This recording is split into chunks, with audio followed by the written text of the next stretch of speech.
Well, the holidays have come and gone once again, but if you've forgotten to get that special someone in your life a gift, well, Mint Mobile is extending their holiday offer of half off unlimited wireless. So here's the idea. You get it now, you call it an early present for next year. What do you have to lose? Give it a try at mintmobile.com/switch. Limited time 50% off regular price for new customers. Upfront payment required. $45 for 3 months, $90 for 6 months, or $180 for 12-month plan. Taxes and fees extra. Speeds may slow after 50 gigabytes per month when network is busy. See terms. For more than 35 years, I have been a registered voter and I have been casting my vote.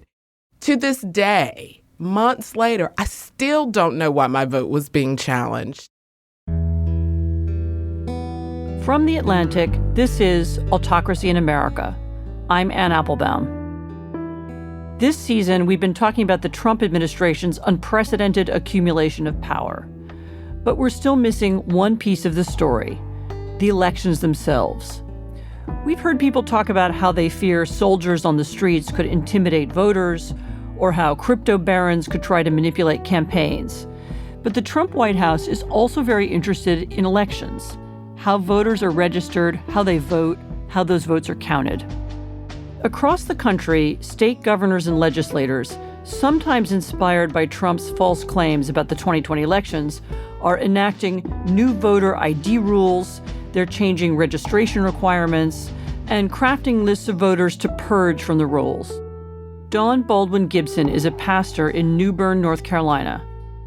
She's one of more than 60,000 North Carolina voters who had the legitimacy of their vote challenged in 2024. One of the races on the ballot was for the North Carolina Supreme Court. The election was between Allison Riggs and Jefferson Griffin. I actually went to vote as an early voter. And this is something that for many years I have done with my family. Showed my ID, went in, cast my vote, and really thought nothing else about it until a couple of weeks went by. I started hearing about this Jefferson Griffin list. Republican candidate Griffin is challenging more than 65,000 ballots in the North Carolina Supreme Court race, arguing the authority in North Carolina is the State Board of Elections. They were not challenging my vote. They were showing that I had done everything that I was supposed to have done for my vote to count. But Jefferson Griffin's team, they were the ones challenging my vote. And that seemed like changing the rules after the results are not what you want. I just thought, do something. What can I do? So we got a local church. We wrote letters. We talked to the local media. After months of back and forth legal rulings, the challenge to November's Supreme Court election ruling is over. Republican Judge Jefferson Griffin is conceding the race. His decision ends the only election in the country. So yes, in the end, we did get our votes to count, but it put a lot of stress. It put a lot of worry. I come from a rural community, and the word we would use is it was a lot of worryation. They felt like every time I go to vote, is this what I'm going to have to put up with? Go vote, and then there's a challenge. My maternal grandfather, Frederick Douglass Fisher, both of his parents were slaves.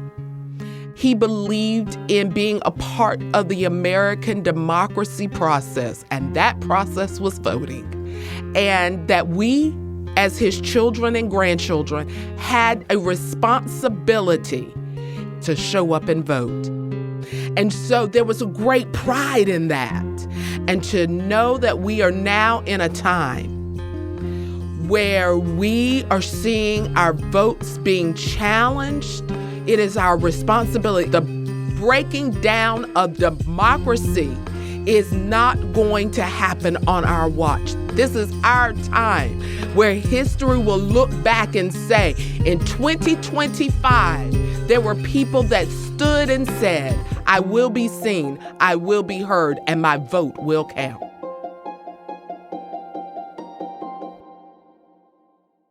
voter suppression is one of the core tools of authoritarianism. It is how you shift from democracy to autocracy.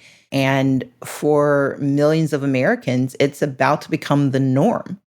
Stacey Abrams is one of the leading experts on the topic of voter registration and voter suppression. Her work has helped me understand that voter suppression isn't a single thing or law, but rather 1,000 little cuts and changes, maybe designed to discourage just a few voters, but which can make a big difference when elections are as close as ours. She's the founder of Fair Fight, the voting rights organization, and she twice ran for governor of Georgia. She's also the lead organizer of a campaign to fight authoritarianism called the 10 Steps Campaign. Stacey, what do you make of Dawn's story? There are three components to voter suppression. Can you register and stay on the rolls? Can you cast a ballot? And does that ballot get counted? And what she is describing is that third barrier. What we have seen happen over the last decade and a half since the erosion of the Voting Rights Act is this wholesale attack on all three of those points of entry to democracy. Can you register and stay on the rolls? Can you cast a ballot? She covered both of those hurdles, but she got tripped up by does your ballot count? And in Georgia, in Texas, across this country, in Florida, North Carolina, we are watching this dramatic acceleration of voter suppression. And sadly, it is going to be the most effective tool used by authoritarians to thwart the will of the people in the next few years. Okay, let's start with gerrymandering, the redrawing of voter district boundaries. It's a topic that's not remotely new in America. The word itself comes from Eldridge Gerry, who, while governor of Massachusetts in 1812, designed a voting district that supposedly looked like a salamander, hence gerrymander. So it's a very old practice. But this year, I think for the first time, we have an American president who has asked state governors to create new voter districts and even put quite heavy pressure on some of them in order to give his party an advantage in the midterm. So that makes this a national project as opposed to something that happens locally. And it's also out of season and out of order because usually voter boundary changes are made after a census. Now, Governor Abbott of Texas has already agreed to change boundaries in Texas, even without a census. Am I right that this is new, that the federal government's involvement in this is different and maybe more dangerous? There have been maps that get redrawn in between census years, in between redistricting, but those had been exclusively court-ordered. When lines are drawn that did not conform, the court would take some time to look at these maps. Georgia, almost every single cycle after the Voting Rights Act, had to have its maps adjudicated by a court. And that was true for a lot of southern states. And so it is not the case that there had never been redrawn districts. It had usually been that those districts were redrawn because the court said you didn't do it right the first time. But what we are seeing now and what you've just described is unprecedented. We have never had a president of the United States explicitly state that the line should be redrawn not based on population, but based on voter outcome. And when you do that, when you decide that the districts are not designed to allow voters to elect their leaders, it is designed to allow leaders to elect their voters, that is a shift of power. And it is exactly what redistricting is designed to preclude. What do you make of the response of Governor Newsom to the Texas redistricting? You know, he responded that if this was going to be a federal government project, that he was going to also make it a project in California. He held a referendum that has allowed California to also redistrict. I mean, is this just perpetuating the unfairness, or is this a legitimate response? It is a legitimate response because we are in illegitimate times. What is unique in this moment is how aggressively one political party is leveraging this and the ends to which it is being used, which is to overthrow democracy and to install an authoritarian regime. So that is a distinction that is incredibly important if we're going to understand what Newsom did. When Trump said that he wanted to redraw those districts, when Abbott complied, when Missouri complied, when North Carolina complied, what they were doing was explicitly trying to strip power away from certain voters. And what Gavin Newsom understands is that performative pragmatism is not the response. This is an open battle for the kind of government we're going to have. And what he did was not advance the cause of Democrats. He nullified the advance of authoritarianism. We are going to either win or lose democracy in the next few years. And so I think it's important for us not to think about this in the normative terms of political debate that we tend to have, one party versus the other. You and I both know that autocracies and authoritarian regimes have elections. Venezuela has elections, Russia has elections. But they game before the election begins what the outcome is. The urgency of this moment is that if this holds, there will never again be the opportunity for competition, because if we have a single party system that does not countenance democracy as the end goal, meaning that people actually get to participate, they will go through the motions, but it won't really matter because they'll change the rules again because they will control the means of decision making, meaning they'll control the presidency and they'll control both chambers of Congress. And they have a pretty strong lock on the judiciary, which means that we won't have the debate anymore because changing the lines won't matter because the elections won't matter. Stacey, there's another form of federal government interference that the Republicans are also promoting, which is a federal law, the SAVE Act, or the Safeguard American Voting Eligibility Act, which would require in-person voter registration and the presentation of physical documentary proof of U.S. citizenship in federal elections. So they're asking people for not just a driver's license or ID, most of which, I should say, already requires U.S. citizenship to obtain, but for a passport or a birth certificate in addition. And this creates an extra hurdle that people might not think about or they might not remember to do before the election. Is that the right way to characterize how this law is supposed to work? The SAVE Act has disproportionate effect on very targeted communities. The 69 million women who may have changed their names after marriage, transgender people who may have had name changes, they're going to say that you don't have proof of your right to vote because your name does not match your birth certificate and your Social Security card. That means that millions of people would be disenfranchised and would have to go through multiple hurdles to get back on the rolls. You knock out a group who also are more likely to vote Democratic than Republican. And I want to be really clear. There are two conditions that are embedded in this argument that are important to understand. One is that you prove your citizenship, and the second is that you prove your identity. In the United States, both proofs are already required. This is not new. And more importantly, there has been no discernible harm done to elections because people have not met these conditions. So it's really, really important that we understand that this is a solution that has no problem.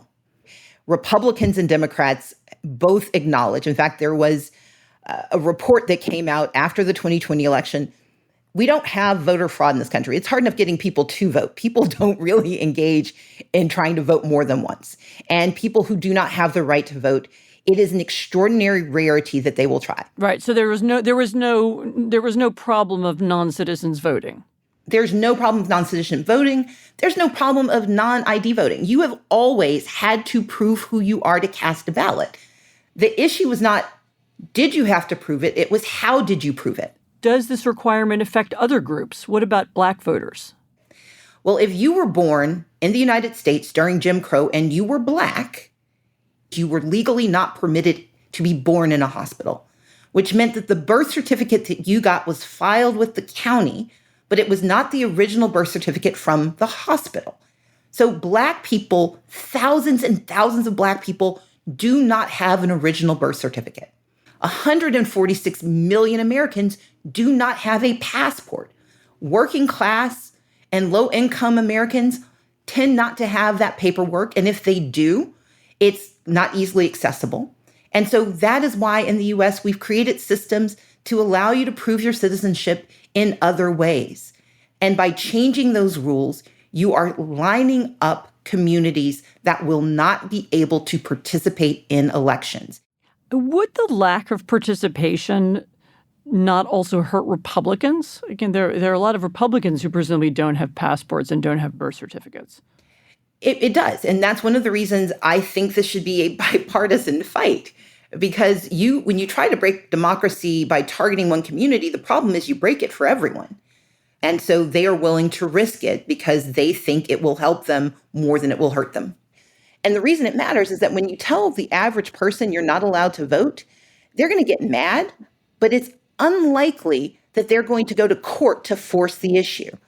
And in a year and in a nation where margins of thousands of voters, not millions of voters, decide the outcome, if the federal government controls that data, if they can manipulate that information, they can then start to attack thousands and thousands of voters and win on the margins, not by actually winning the election, but by forcing voter suppression to lead people to simply not bother trying. And that has the same effect as not voting. I also want to talk about your own experience with this. So after you ran for governor of Georgia in 2018, you raised a lot of questions about whether voter suppression tactics by your opponent had influenced the race. You sued. And of course, you acknowledged the outcome of the race in the end, that he would be governor, and you wouldn't. But there was a nuance to your position that opened you up for criticism. I wonder if you could explain the nuance. The tradition in politics is that once an election is over, you use the word concede. And as someone who is not only a lawyer, but also a writer, words matter to me. They have meaning, they have heft. But I'm also the daughter of two civil rights activists. My father was arrested when he was 14, registering Black people to vote in Mississippi. And so I take very seriously, and it has been my life's work since I was 17 to focus on the access to democracy that is contained within the right to vote. And so when I gave my speech on the night that we realized, despite the very clear and unambiguous voter suppression tactics leveraged by my opponent, I said he won. I was very clear about that. I said he was going to be governor. I was not. But I refused to use the word concede because concession in that statement meant to say that the system that he leveraged was true or correct or proper. And I could not in good conscience say that. I never once questioned whether or not he became the governor. I questioned the system that allowed him and his cohorts to block access to the right to vote for thousands and thousands of Georgians. And because I refused to use the word concede, it became weaponized. But I never once filed a suit to make myself governor. I never once filed a personal suit trying to dislodge him. Every lawsuit that was filed was about the system itself. It was never going to solve the problem of me not winning. It was always in service of how do we ensure that voters have their rights protected. Right. And so that's very different from the 2020 campaign when Donald Trump tried to overthrow the result of an election. Absolutely. And it's a distinction that anyone with good faith or with good hearing can discern. Running for office does not guarantee you victory, but being a citizen in this country should guarantee you access to the right to vote. After the break, I fundamentally believe, based on what I've watched this country do, what we have watched other nations do, that we can indeed fight back, but you cannot fight if you do not understand the opposition.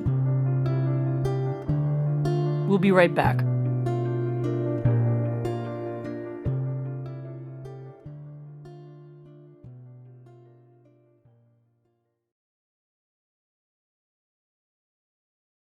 Stacey, it's illogical to think that illegal immigrants are eagerly voting in American elections, and there is no evidence that they do. Why would they want to attract that kind of attention from the government? Nevertheless, the administration, the Republican Party, MAGA media have been talking for years and years and years, actually, about illegal immigrants voting, even, as you say, proposing legislation to prevent it. Is this because they genuinely fear illegal voters? Or does it have a different purpose? Maybe the point is to create hysteria about an unfair election in advance, just in case the Republicans lose. That would give them an excuse to refuse to swear in new members of Congress. Or maybe they want to intimidate legal voters. Lies work. Lies are a very effective deterrent for voter participation. But there's also the micro issue. When people think that they might be arrested if they show up, then they won't vote. If people believe that there is some harm they will face, they won't show up. When people think that it is going to be too hard, when they think that it is going to be dangerous, they don't vote. So let's look at New Jersey in 1981. New Jersey had a tendency to have armed folks standing in the polling places where Black people were voting. And based on that behavior, they were actually denied, the Republicans were denied the right to do election observation for 30 years. The reason it became so important was that people would say, I'm not going to vote because I could be arrested. Not that they had done something wrong, but they were afraid of being arrested because you had law enforcement patrolling voting places. I mean, look, it's the establishment of ICE as a kind of paramilitary, a federal police that's not just used to enforce the law, but to intimidate people, as well as the decision to send the National Guard into American cities has already got one governor, Governor Pritzker of Illinois, to say that these decisions are not just about fighting crime or public safety, but about creating a pretext to send armed military troops into communities now or during the 2026 election. So it sounds like you think that's a possibility. I think it's a likelihood, because we've seen it happen. In Georgia, Hancock County, deputy sheriffs followed Black men home. And that behavior was so egregious that Black men started calling the county saying, please take my name off of the voting rolls because I don't want the sheriff coming back to my house. That was a decade ago. We know that when people are afraid, they will do what they can to protect themselves and their families. And just in case the fear isn't real enough, this administration, suborned by Republicans at every level of government, are willing to threaten the possibility of harm in order to game winning an election. And the reason they're doing this so aggressively is because they believe that if they can do this, they will control every level of government and every lever of power. Authoritarianism isn't about winning a single election. It is about dismantling a democratic system and installing a system that lacks accountability and has unchecked power. That's what they're after. And we cannot be so naive as to think that this is just about who wins a race. This is about who wins America. I thought that it was illegal for armed troops, certainly military, to be anywhere near polling booths on Election Day. Is that not the case? I will say it this way. It's illegal if you know them, but let's be clear. There are only a few places ICE is not permitted to go. And because they are masked, because they are unidentified, it is not just the actual harm, it's the specter of harm. That's what we have to be thinking about. It's not just the explicit violation of the law, it's the implicit threat that the law permits them to exercise. And when the U.S. Supreme Court said that you could detain people based on their race, their accent, or the language they spoke, when you said that ICE could do that, there's nothing to preclude ICE from doing that while you're standing in line getting ready to cast a ballot. So you may not have the National Guard there, but ICE is not actually military. I want to move way upstream in this discussion of elections from the actual voting to the culture of election information and voter engagement. Here's an example. TikTok may be about to change from Chinese ownership to U.S. ownership. and the new owners are, or could be, U.S. billionaires who are friendly to Trump. And we know that TikTok is one of the main sources of political information for young people. Do you think that this change in ownership could be deliberately designed to alter perceptions of the coming campaign, to change how people feel about the candidates? Is this something that counts as election interference? And if so, how do we think about it? Not only is it possible, it is highly likely. Half of young people get their news right now from TikTok and YouTube. Voting is as much a cultural event as it is a practical one. I vote in part because my parents used to take us with them to vote. I watched my parents vote in every election. It was part of our culture. We knew that voting was an important thing to do. There's a young woman, Asosa Osa, who started an organization called Onyx Impact, and she has done extraordinary research into how disinformation intentionally targeted Black people. It works as a voter suppression tool. So to convince them not to vote. To convince them not to vote, or that their votes don't matter, or that the vote that they have taken is somehow being manipulated. And it works. If you have conversations with those in the Latino population, they will tell you about the very subtle language that got inserted into conversations that they were listening to on the radio that reminded them that their participation would be akin to supporting a regime that their families escaped from a decade before. And so, yes, culture is absolutely upstream, but when it floods the zone, it changes outcomes. Stacey, this is the last episode in a season that's been exploring the administration's power grab from several angles. We've noted this is not just arming ICE and sending the National Guard to cities. It's not just the construction of a biased civil service. It's not just the reshaping of culture and science, and it's not just the direction of cryptocurrency profits to congressional campaigns. It's all of these things put together. How should listeners think about the defense of democracy, given these many strands of action? Is it a state-by-state effort? Is it issue by issue? Should we have a unified national approach? So the Constitution gives oversight of elections to state government. We don't have a single democracy. We have 50 plus different democracies operating at any given moment. And so, yes, part of the solution is going to be a state and local solution, because the ripple effects of this will reach every level of government. We may be having conversations about Congress, but we've got to understand that this will affect city councils and school boards and county commissioners and state legislatures. It will affect everything that government is responsible for delivering or not delivering.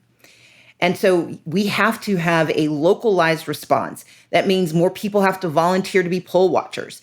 More people have to organize to ensure that their communities understand what the votes actually count towards. The young woman at the top of this conversation from North Carolina, she got it.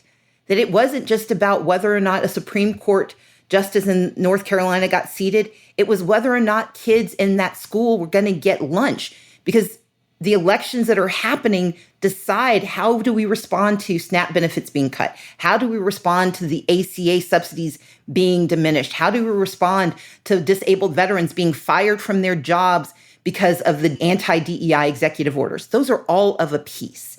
And so we have to have a multi-layered, multi-pronged response to what is a multi-layered, multi-pronged attack. But I fundamentally believe, based on what I've watched this country do, what we have watched other nations do, that we can indeed fight back, but you cannot fight if you do not understand the opposition. We could win, but we are very, very, very likely to lose if we keep treating this as business as usual. This is not about whether this Democrat wins or that Republican wins. This is about whether democracy wins or authoritarianism wins. Thank you so much, Stacey Abrams. Thank you for having me. And thank you all for listening. I hope that you've also concluded that this is not business as usual. The Trump administration is making deep changes to our political system and to the nature of our government. They are doing so with an eye towards tilting the playing field, shaping the elections in November and, of course, the next presidential election in 2028. If we want to keep our elections free and fair, not just this time, but into the future, all of us will have to pay attention, take part, join campaigns, learn about local candidates, communicate with others, and vote. We don't want this to be the last chance. Autocracy in America is produced by Arlene Arevalo, Natalie Brennan, and Jocelyn Frank. Editing by Dave Shaw. Rob Smirciak engineered and provided original music. Fact-checking by Enna Alvarado and Sam Fentress. Claudine Abaid is the executive producer of Atlantic Audio, and Andrea Valdez is our managing editor. I'm Anne Applebaum.